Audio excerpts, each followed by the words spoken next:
Thanks, family. You're tuned into the Sajdah Saturday Morning Coffee Talk, where we talk about life, love, and business. Excuse me this morning. I actually almost overslept because I had to give myself time to get my water in. Good morning, Brother Kevin. Good morning, Brother Lamont. Had to have myself time to get my water in and this last little bit of chai tea before we get going with Ramadan this morning. So I was rushing. And so Sister Aliyah, Assalamu alaikum, Ramadan Mubarak to everyone. I see Nubia La Flo. I see Sister Alita. Assalamu alaikum, sisters. Welcome. So yeah, I'm gonna play us a 5-minute motivation while I get down this last little bit of tea for today. Okay. So you know what I was thinking about this morning? I was thinking about how we live in a world that is so busy constantly trying to control our mind. Yes, I was rushing. So busy trying to control our mind that it makes us self-centered. And so I want to talk about that a little bit. But let's listen to this motivation while I get down this tea. So how do you make it? How do you overcome the odds? You're okay. I don't know what to say, really. 3 minutes to the biggest battle of our professional lives. All comes down to today. We're in hell right now, Kevin. Believe me. And we can stay here, get the shit kicked out of us. Excuse the curse word.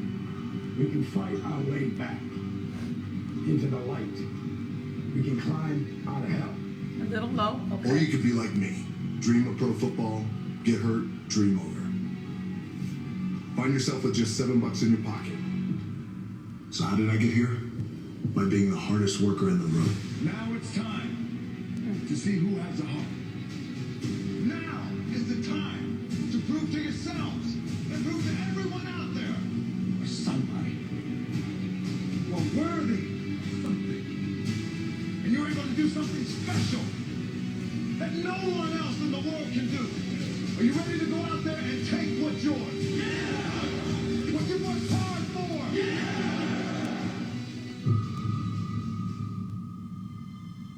All of us in life have things we want. We don't get what we want. We get what we have to have. We all get what we tolerate in ourselves and other people. But when you're no longer willing to tolerate something, that's when your life changes. Everyone in the world has a list of things they think they should do. I should lose weight. I should work out. I should spend more time with my kids. I should work harder. I should make more calls. I should. And then you know what? People don't do their shoulds and they get mad at themselves. They beat themselves up about it. What changes people is when your should becomes a must. Your should becomes a suddenly, must. the thing you said should happen has to happen. That's when human beings change.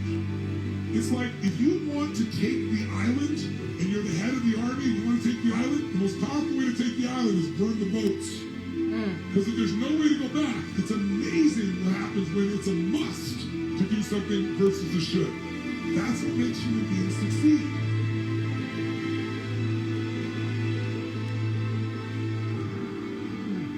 Ego is the success inhibitor. You have to do your best not to make decisions based off of ego, for sure. Success and failure are generally slow processes. Either slowly building things up or gradually tearing them down. And that's why I say you've got to pay attention.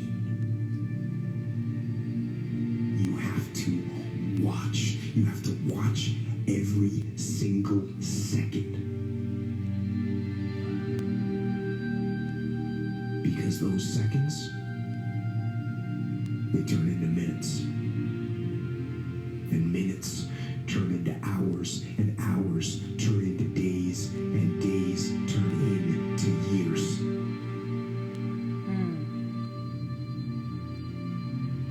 And so, that second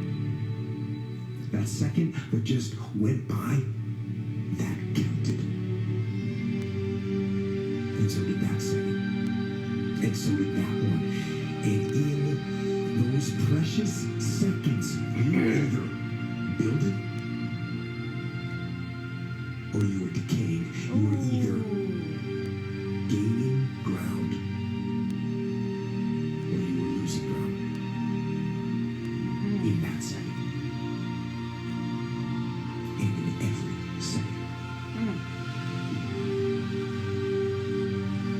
Every second counts.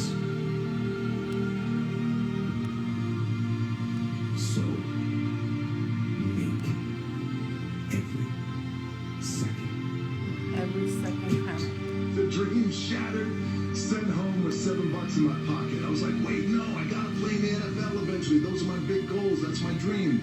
You realize that playing in the NFL was the best thing that never happened because it got me here. So my point is, look, you're gonna get your ass kicked. We're gonna get the shit kicked out of us. You gotta get up. You gotta have faith that the one thing you wanted to happen oftentimes is the best thing that never happened. So have faith. Just keep that in mind and keep plugging away. There was a few profound things in what they just said. Every second counts. Every second that passes, we're either growing or decaying, moving forward or moving backwards. And we have to make our shoulds become a must. And these are little mind hacks that I like to give you guys. As we talked Thursday on the manifestation series about learning how to apply knowledge. Because when I first started doing this, I always told people I'm not a motivational speaker because I can't make anyone do anything. Can I motivate people? Yes. Is sometimes the knowledge motivating? But at the end of the day, the idea is to give us tools, to give us strategies so that we can do better, so that we can live up to what it is that we believe we should be living up to. So our shoulds have to become a must. And I remember many years ago, the first time I heard Tony Robbins do that, I sat down and I said, see, I started by changing my language. And we have to be very careful of our language and be careful of the people that you hang around and you talk to on a day-to-day basis, because little language tweaks can make all the difference in your life. And so I started by making sure that I changed my language. So I remember sitting down and taking a journal and writing down everything that I was always saying that I should do. I should do this, I should do that. Some of us say we know we should eat better, but we know we should stop doing such and such, but we know we should do this, we should do that. We just keep going with the shoulds. And when you take inventory of your shoulds, SHOULDS, then you then begin to see what on this list do I need to turn into a must. It must get done. And when you begin to make those conversions and change your language, then you will find that your ability to manifest changes. You know, I don't know if you all know really great people and you meet them, you see them, but at the end of the day, it just kind of always seems like their ideas are dying, or they just can't really push anything over the edge. You know they're smart. You know they're amazing people. But in terms of just really making something big happen, You have those people around that they just seem like they can't do it. And a lot of that is because of their language. What is their language? Do you see yourself as a processor of information, or do you see yourself as a user of information? Because there's a difference. A lot of people kind of operate from an ego base. So whatever goes on around them, they take it and they process it. It's a conscious process, if you will. So no matter what they do, it's all because they think they're going to get something out of it. They think it's something that they're going to be better as a result of. And so when you take that information, when you're in that position where you're constantly processing things, you're all about processing, then what happens is you miss the application of the knowledge. You miss translating the shoulds into the musts, because what becomes most important to you on a subconscious level is how you process information. But what really, if you want to be a true manifester, has to take place, it's not about how you process information or how you use somebody or how you control somebody or how you show everybody how sharp you are. It's about how do you see the knowledge and the things that are happening around you, and how do you translate that into a must? How do you take what you see and put that onto your own platform and translate that into a tool that you can use as you're creating your musts out of life? And I know that probably sounds a little complicated to some people, but it's just little mental hacks like that we have to learn to think about. Because some of us, we're so ego-driven. We don't mean to be. We're nice people. We're beautiful people. Folks like being around us. We occasionally do something nice for somebody, but we're ego-driven. So everything we do is about us. Everything we do is about how we're going to get over. We're not friends with somebody unless they're doing something for us. We don't like a situation unless it gives us something or does something to us. It's a very one-track minded way of living, a shallow way of living. But I'm talking about living, and you hear me say that I learned way back in 1990 to go out and look for Allah in everything. And so some people say, oh, that sounds good, but what does that mean? I really honestly do look for Allah in everything. And so I'm looking for that high, that right moment where I see Allah, I feel Him. I see how He's trying to come to teach me something, or not trying. He's come to teach me something through my environment, through my experiences. He's showing me something, whether it's in nature or through interactions with people or something that someone says. So if I'm always looking for Him, I'm always surrounded by the tools that I need in order to move my life forward and in order to correct myself. Because one of the things I pride myself in is that I'm usually able to climb my way up out of a rut or pivot when my thinking or something like that gets off. Why? Because I'm always looking for Allah. So you will see me, and even it happens a lot, because people who are users, they will come around you and go, okay, I got her, I got him, I got this person. And then when they see you make a pivot, they feel like you're different, you acting funny, they don't know what you want. But really what it is when you receive new information that tells you that this direction you've been going in is not the right direction, you have to have the courage enough to make a pivot when it's time to make a pivot. And sometimes that pivot is just in your mind.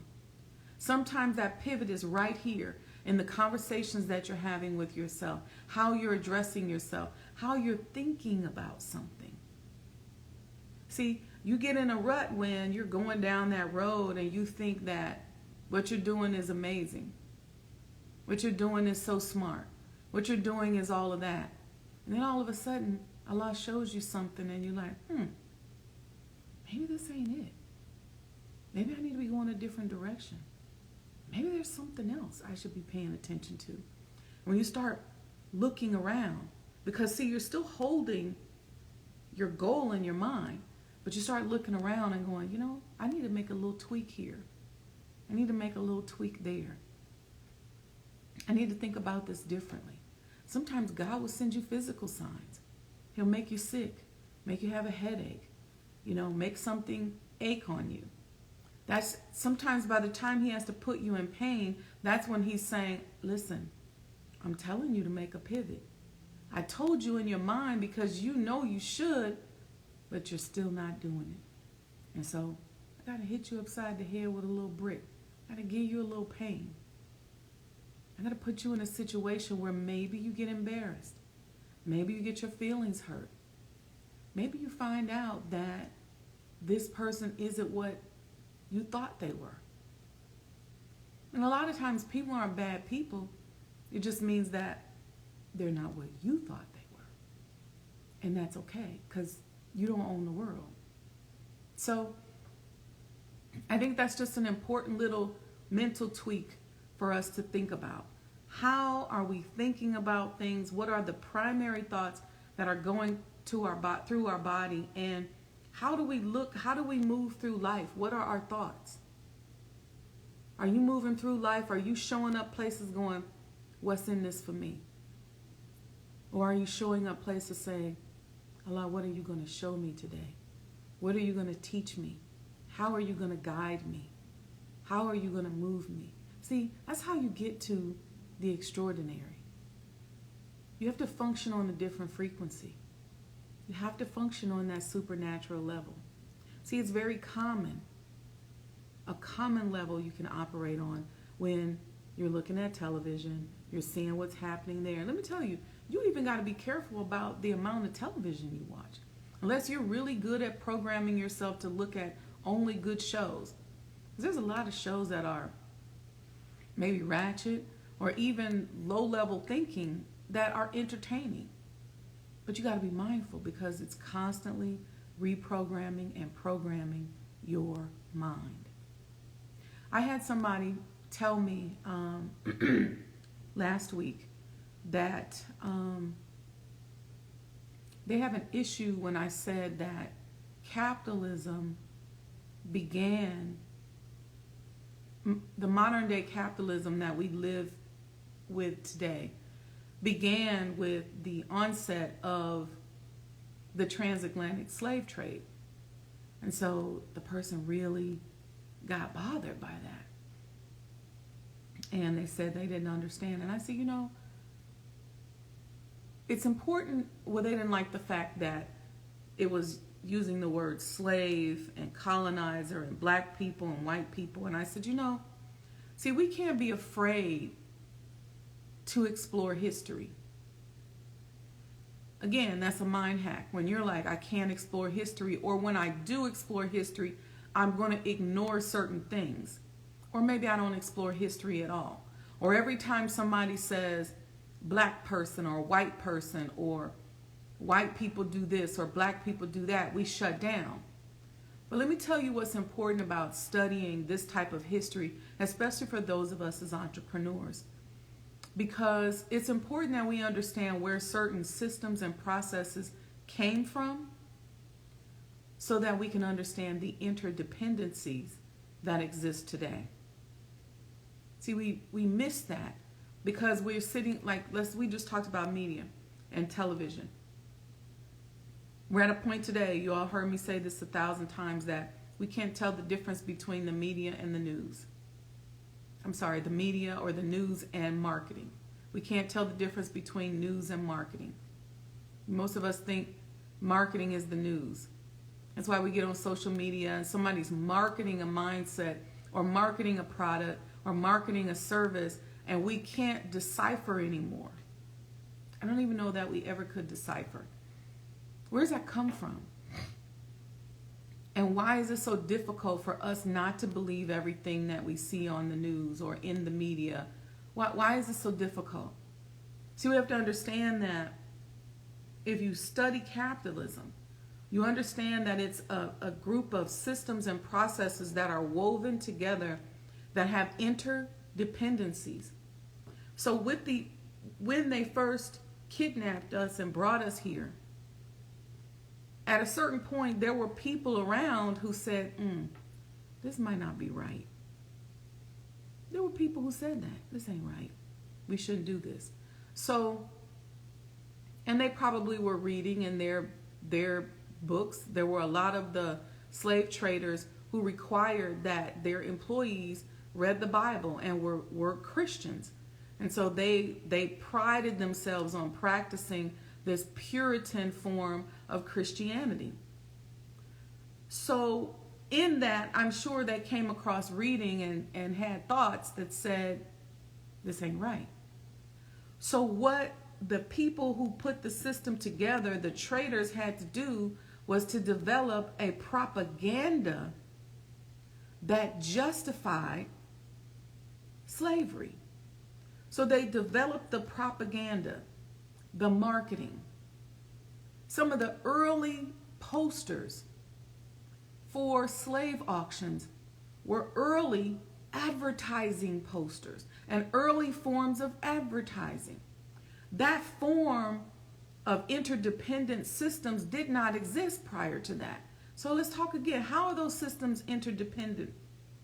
So you have these slaves. You're enslaving them. You're whipping them. And so now you got to develop processes to justify it and to keep them enslaved. So then there became the making of a slave. How do you break them? Just like you break a horse. That became a process. How do you justify not allowing them to read? That became a process. So the process was you don't allow your slaves to read.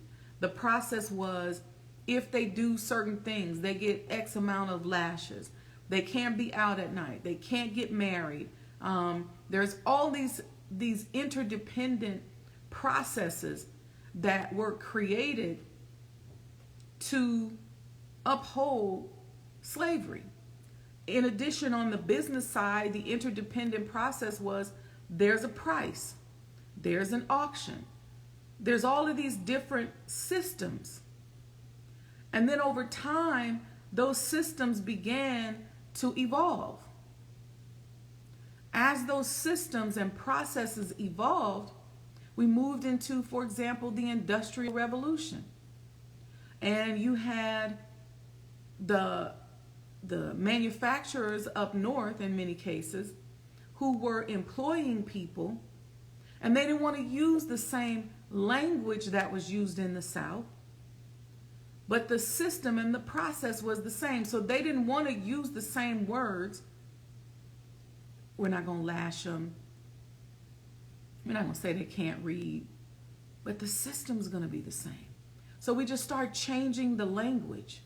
We start adjusting the language. We start to create these companies where we market it the same way we did down south. My plantation is the best. My slaves are the best. And then the slaves bought into it. Well, over here on the Washington plantation, we this, and this.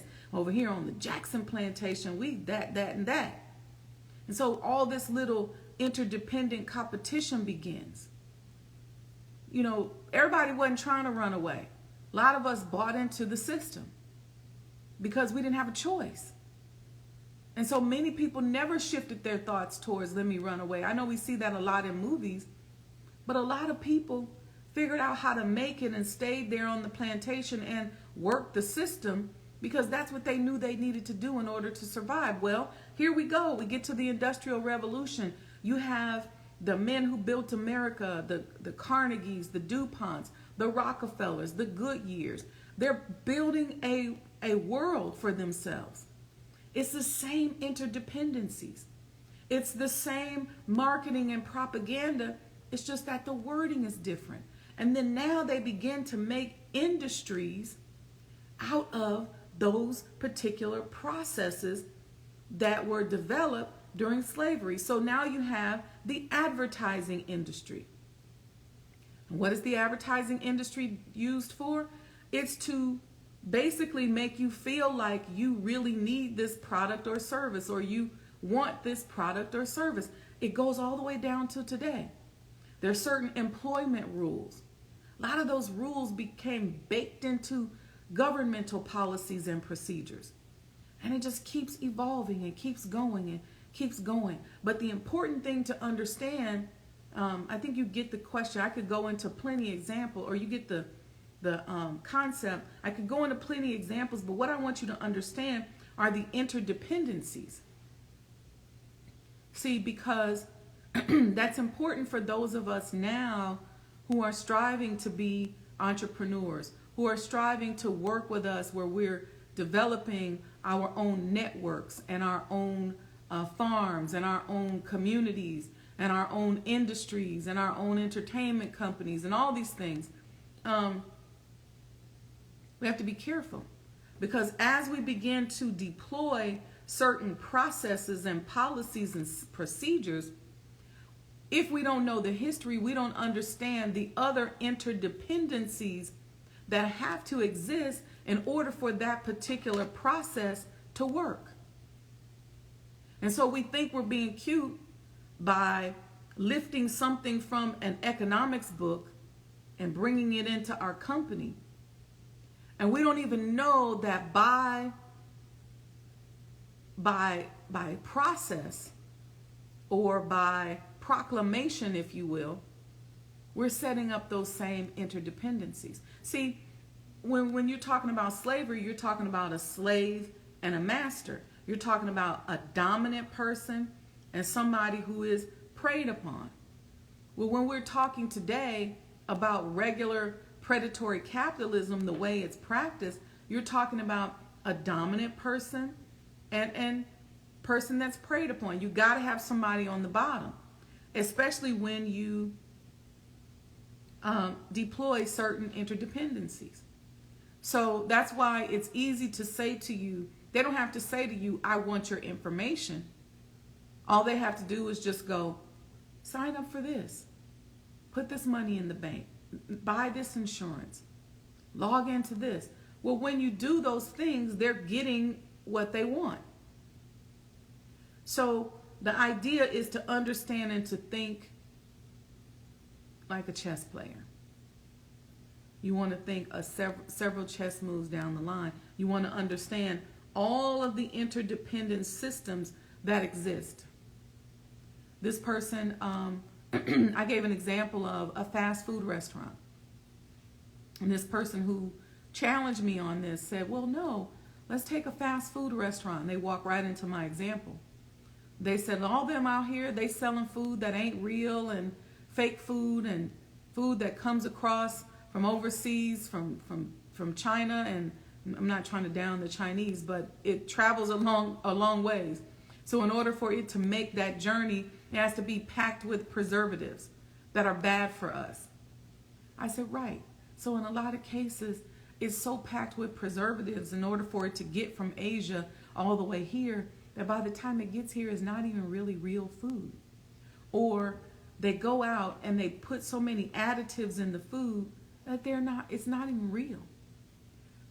But they know that if they told you, hey, these ain't French fried potatoes, this is really plastic, you probably wouldn't eat it. So what's the propaganda machine behind it? Just like if I told you that this person we're calling a slave was a human and that they were a child of God, if I told you that truth, then you might not enslave them. So how do I get you to do it? How do I get you to see them as slaves? How do I get you to eat this food? I create a marketing machine. And the marketing machine makes it look good. It makes it beautiful. We put colors and dyes in it, and we put it on your television screen. We make it taste good. We make it smell good by what we say about it. We advertise it. We get beautiful people to smile about it. We get thin and skinny people to eat it on television, knowing that if you start eating this, it's going to blow you up and you're going to be 600 pounds. But we're not going to show you that. We're going to show you beautiful, young, sexy-looking people who are eating our food and having fun. And we're going to have nice music, and we're going to even get some hip hop music and let y'all dance on the way. Next thing you know, you in the drive-thru getting the 2-for-1, upgrading your sandwich, getting a big gulp or upgrade to the drink, which ain't real either. The Kool-Aid or whatever they selling you, it ain't real either. But why? Because the marketing and advertising, we think that's a meal. What'd you have for dinner last night? Oh, went to the fast food restaurant. I ain't gonna use no names. Went to so-and-so burger.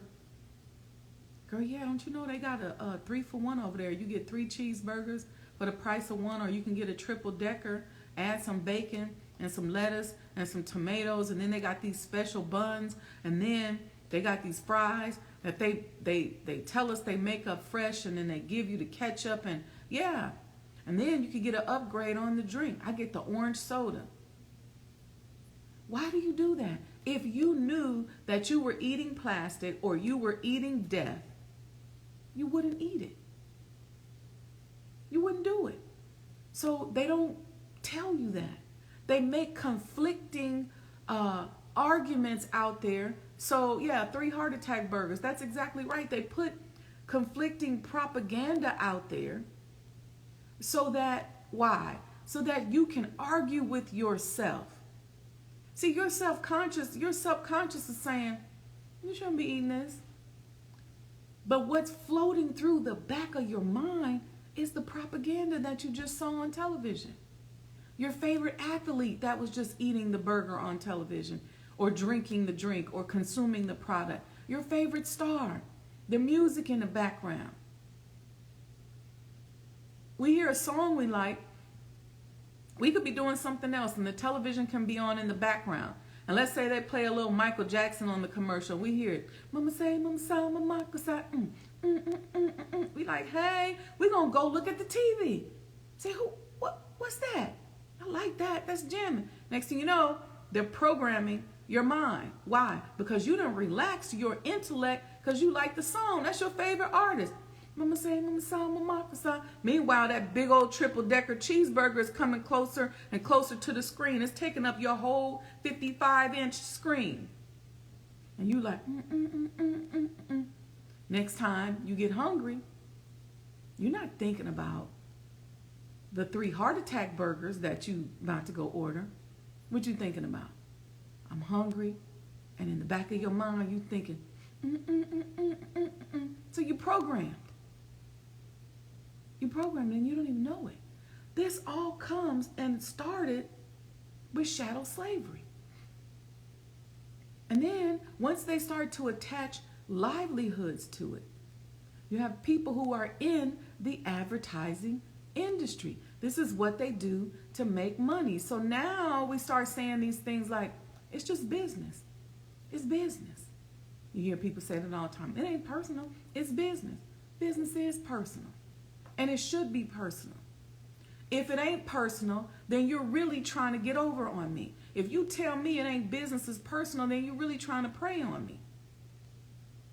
See, you should make it personal. Even if you decide you don't want to do business with me, you should say to me, you know what, sis? Here's the reasons why I'm not doing business with you. And so I thank you today for your time and attention, but here's the reason. It's personal. Because you had a personal reason for not doing it.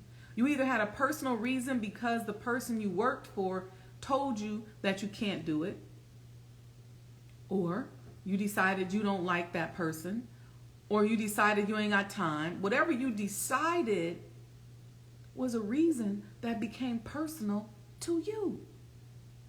So stop lying with all these cliches. See, there's communication strategies, there's marketing strategies, there's news strategies, there's all these strategies out here that make up this interdependent system that I'm calling predatory capitalism. And so as we start to peel back that onion and understand those layers, we can do better business with one another. Because we can say, all right, my vendor is requiring certain things. And even if I don't do anything but humanize it by the way that I communicate it, then that's what I'm going to do. Even if I don't do anything but humanize it by the way I share information about it, instead of just being hardcore. And it don't matter, it's business. But these are the reasons why we have a hard time progressing, because as people who were once the center of the creation of a capitalistic system, that thinking and that thought process and that behavior has become the center of our mentality when it comes to business. And so we either decide, well, I'm just going to kind of take a vow of poverty. I'm going to fall back because I ain't into this capitalist stuff. Or somebody call you a capitalist and they hurt your feelings. So you go, I ain't into this. What I'm going to do is I'm just going to fall back. I'm going to get into nonprofits. I'm going to just try to help people. I'm going to go real into this pious mindset where I'm going to be like, look, I'm all about helping people. See, no, you should be about making money, but you should be about making money and attracting the abundance and resources to yourself in a different way. We're not talking about being predators. See, you got to unravel that system and understand where it came from before you make those statements, and understand why you're making that statement. You're probably making that statement because you don't like the way people who practice business practice it. But you have to understand that you are coming from a dependent, interdependent system. And that is what's in your mind. The people that end up being successful are the people who understand how to pull themselves out of that interdependent system. And we have the ability to do it. It's quite interesting that at the onset of the development of this system, or the onset of the transformation of this system right out of slavery, we were the most independent that we actually have ever been.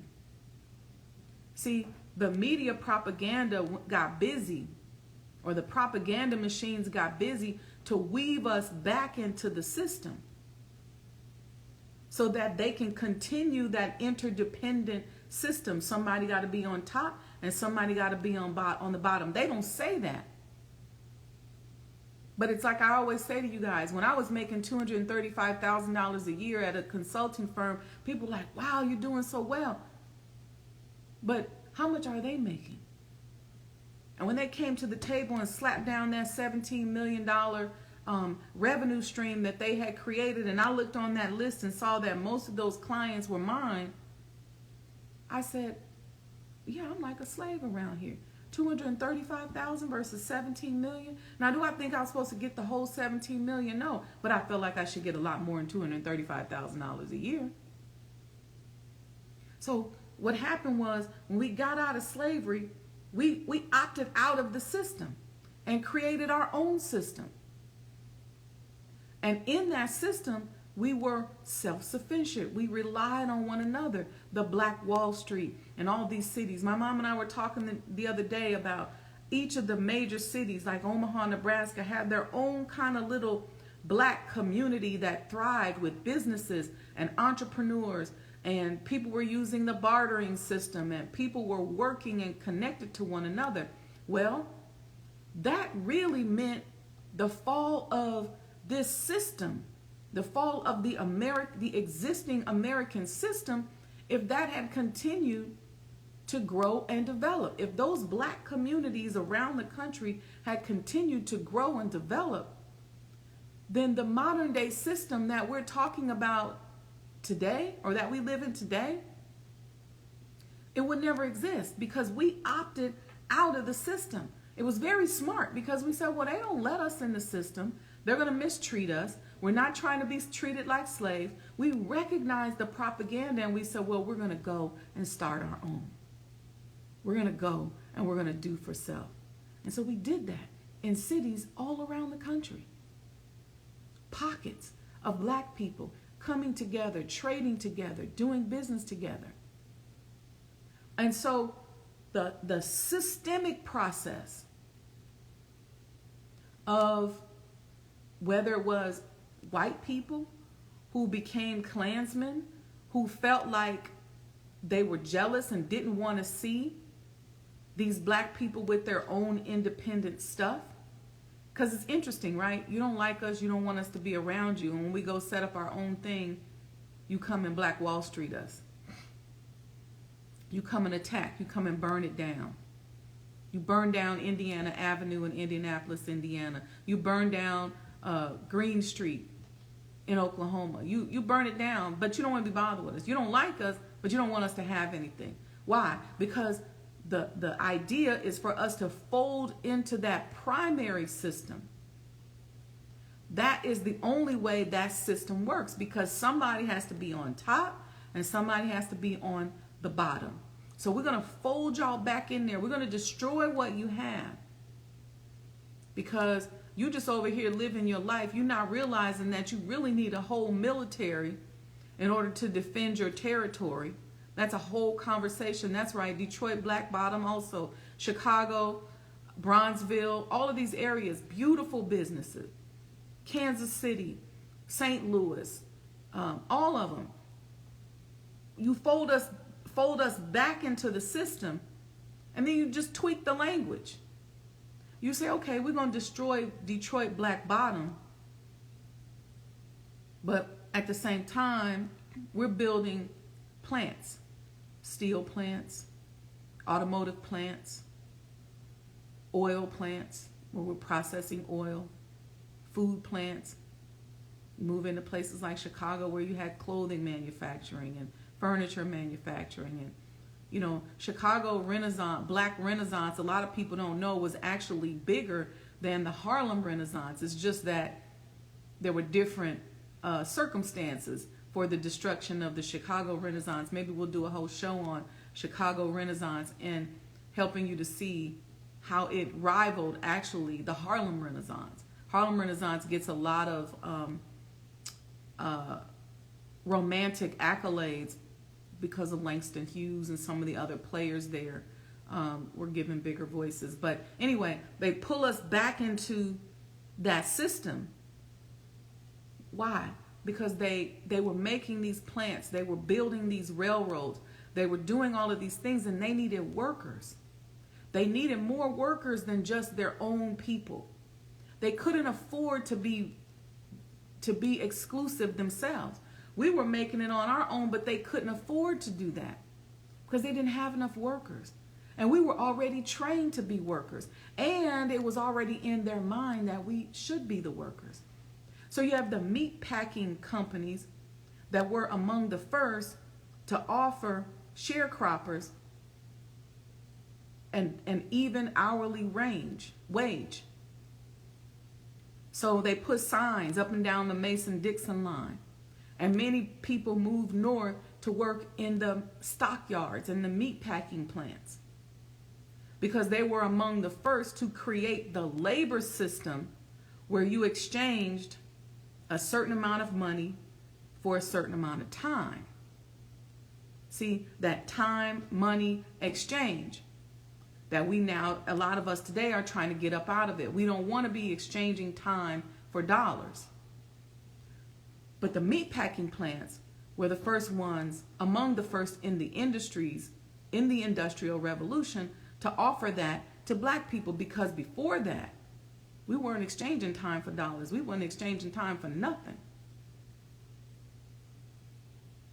So once they made that offer, now here we go. Here's the system. They paying us 10 cents an hour, whatever the amount was, 15 cents an hour. That's probably high, but 25 cents an hour. And so now, here comes all the interdependent systems. I'm going to break this down real quick in the last couple of minutes. They pay us 10 cents an hour. We go work in the meat packing plants. The other meat packing plants are competing for our attention, because they start doing it too. That's what capitalism does. Somebody comes up with an idea, then it becomes scalable and replicable. And so other companies and other manufacturing plants are doing the same thing. Oh yeah, let's get the Negroes to move north, give them an hourly wage. Okay, what's the other interdependencies? All right, well, they work in here, but we don't have a way in which we can really keep them here because they got to go home and take care of their children. We can't use the word slavery again. We have to find another way to enslave them, because if we start using that trigger language of slavery, then they're not going to be so excited about trading this time for dollars. And a lot of people got to get off early because back then there was no fast food. So if you wanted to eat, you had to go home and make your food, literally make your food. So that took a lot of time. That took a lot of time to go home, to get home, whether it was on the bus, whether you walked. So a lot of people, so they said, this is what we're going to do. We're going to create this real estate industry of taking apartments that we develop. We used to have our poor or white people living there, but what we're going to do is we're going to allow the Negroes to live there. Housing projects, that's a project. But housing that's right around the plant, right near downtown, right near the docks. That becomes a whole real estate system that is dependent upon this manufacturing system, that is dependent upon you and I coming there and exchanging time for dollars. Now, we're not going to let them be supervisors. Just like we had overseers, we're going to still have a white overseer. But we're going to create this real estate. Why is that real estate important? Because we don't want them to have to travel so far to get to work. We want them to be on time. We're going to pitch it like it's nice, beautiful, new housing, and you can be right by work. You can be even closer and make even more money. So that's another interdependent system. This is all an offshoot of the capitalism system that was built and created when we were brought over here when we were kidnapped and brought over here to work for free. It's just a tweak of it. Okay, so now we got them living right around the plant. They real close. They can walk. Right on the bus. They right here. Now, they walking home to go eat their food, Let's create little break rooms and refrigerators. We can have a white break room and a black break room. But they got to have somewhere, because them going home for 2 hours in the middle of the day and all that ain't going to work. So one of the meat processors and the canners and the food processors decided they were going to come up with these things, these ready meals, this food that didn't take all day to prepare. They introduced the meat packing plant, and the meat processors introduced processed foods to us. Something we can heat up real quick. Something that we can eat real fast. And it became trendy. It became hot. So now you're going back into your community. You making an hourly wage. So the people who are opening up businesses, they're threatened by the fact that somebody may burn their business down. But here you come. You got a new little car. You got your place decorated nice. You still can't move out of the black belt, but you got your place decorated nice. They say, man, what you doing? Man, don't be down there shining shoes. You might own a shoe shine parlor. Somebody tell you, don't be down there shining shoes. You can go right up here to the plant. Get you 15 cents an hour. And then when you get off work, They feed you too. They give you access to that housing that's right down there, right around the plant. So here's the systems. And now we're so caught up in the system, we can't peel the onion back. It becomes very difficult to completely alter our lives to move through that economic system and dismantle it and go back to being independent and doing for self. So that is how all of this was created. I can go on and on and on. Some of them put healthcare facilities right on their property because they don't want you to have, number one, they want you healthy. Same thing during slavery. They wanted you healthy. They want you to be able to work. So if something happened to you, you cut yourself, just go down there and get a Band-Aid, put a little tussin on it, and get back on this line. And that is how it evolved. It evolved later into health insurance and all these other things. And then we start fighting for things that we believe that an employer should give us. But really the reason they gave it to us in the first place, or the reason why they offered it to us in the first place, is a system of dependency. So they just keep building these interconnected systems. So when you don't want to talk about the development and the onset of capitalism that was created as a result of chattel slavery, that means you don't want to talk about the history, and you really ain't trying to get up out of it. Because you can't get out of it until you understand the interdependencies and why it was put together. Then later on, they said, all right, everybody driving. We got them in cars. But man, look at that real estate we gave them back at the onset of the Industrial Revolution. We didn't really give it to them, but we got them living there. We got them living downtown in Chicago. Man, them housing projects, they got views of the lake. They wake up and they see this amazing shoreline. A lake that the early Indians or early Native Americans saw as a spiritual thing. And back then, they didn't clean up Lake Michigan. It was just nasty and dirty. But here, this sacred body of water that these Native Americans walked and were nomadic, they walked there to sit on the shorelines for healing, for food, for resources. They allowed that to go dirty down the drain, poisonous, toxic waste dump. And they said, what if we clean this up? What if we create a law that people can't dump garbage in there and people can't make it toxic? And we increased the shoreline, cleaned up the beach. Well, they can't view that every day. So we got to tear this stuff down. Move them somewhere else. Because now we don't necessarily care that they live next door to their job. We don't care if they're living on Lake Erie or Lake Michigan or right around the downtown center, because we want that back. We want to live close to downtown. We want to live close to our businesses. We don't want to be driving way out. We want to do that. So let's get them up out of here. Now we got gentrification happening. Now they got us up out of any areas that are 10, 15, 20 minutes from the downtown or the business center. You see industry getting big. When I started selling real estate in the 90s in Chicago, that was the most popular, sought after real estate. It still is in a lot of cases. So this gentrification is an offshoot of that capitalistic system that was built on our backs. It's just another tweaking of it. We're just another phase of it. Now people are getting smart. People are trying to unravel these interdependencies. Think about this. Last point.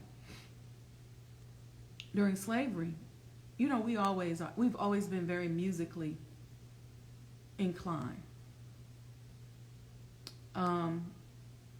Think about a slave master. You see these big old houses, they have these parties. Who you think is playing the music and singing and dancing and being funny? It's us. It's us. The whole industry. Man, I got this slave. He can come to your house. He can sing. He can dance. He can play the fiddle. He can play the banjo. He got a wife too and kids. They can sing too. They can dance.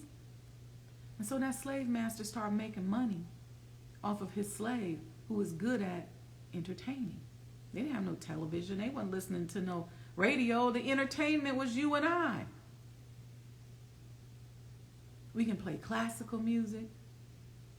We can play the blues, whatever. And so, then begins the music and entertainment industry. Because that slave master would trade out or send his slave that could sing real good over to down the road to another plantation. They put them on the road and they would entertain in the evenings after dinner, on the weekend, entertainment, fairs, world fairs, things like that. Who was doing the entertainment? Most time it was us. So they create this industry, the music and entertainment industry.